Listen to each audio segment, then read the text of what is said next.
C'est Le sourire idéal, roman de suspense psychologique, avec Jesse Hunt, tome 4, écrit par Blake Pierce, lu par Caroline. Prologue. Quand Gabrielle revint dans sa maison de location à 2 chambres de Studio City, il était presque 17 heures. Elle avait passé la plus grande partie de la journée à la plage avec un mec qu'elle fréquentait. C'était amusant. Son mec avait loué un cabanon à l'Annenberg Beach House de Santa Monica, et la nourriture et les boissons alcoolisées y étaient disponibles en quantité illimitée. Pourtant, maintenant, elle se sentait grillée par le soleil et légèrement mal à l'aise, à force de manger tout le temps.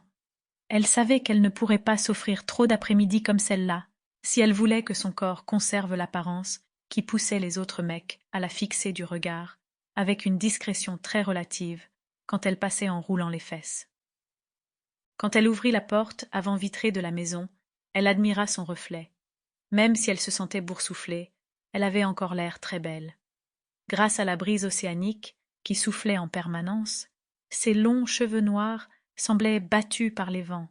Même si sa peau très bronzée la piquait, au moins elle avait un bel éclat. Finalement, avec ses sandales à talons, elle dépassait largement le 1,80 m.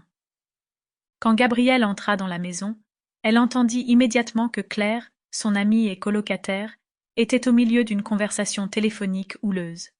Gabrielle essaya pour la forme de ne pas écouter ce que disait son amie, mais elle céda vite à la curiosité. « On ne peut plus se voir », entendit-elle dire Claire. Son amie se tut pour écouter la réaction inévitablement négative qui s'ensuivit. Au bout de quelques secondes de silence, Claire répondit à ce que l'autre personne avait dit. « Ce n'est pas seulement qu'on ne va pas ensemble, » répondit calmement Claire sur un ton ferme, mais navré. « Il serait seulement mieux qu'on passe à autre chose. » Gabrielle sourit. Elle s'y connaissait en rupture téléphonique, mais Claire était une experte. Elle arrivait toujours à apaiser le mec, à le convaincre que ce qui motivait la rupture, c'était son propre manque d'assurance, pas son désir pour le nouveau mec qu'elle avait repéré. Cependant, cette fois-là, le processus semblait se passer un peu moins bien. Même à plusieurs pièces de distance, Gabrielle entendait légèrement celui qui allait devenir l'ex de Claire. Au bout de ce qui ressemblait à une diatribe pendant laquelle sa colocataire resta silencieuse, cette dernière répondit finalement d'une voix calme mais énergique. « Je suis désolée que tu le vois comme ça, » dit-elle, « mais ne me dis pas que ça t'étonne.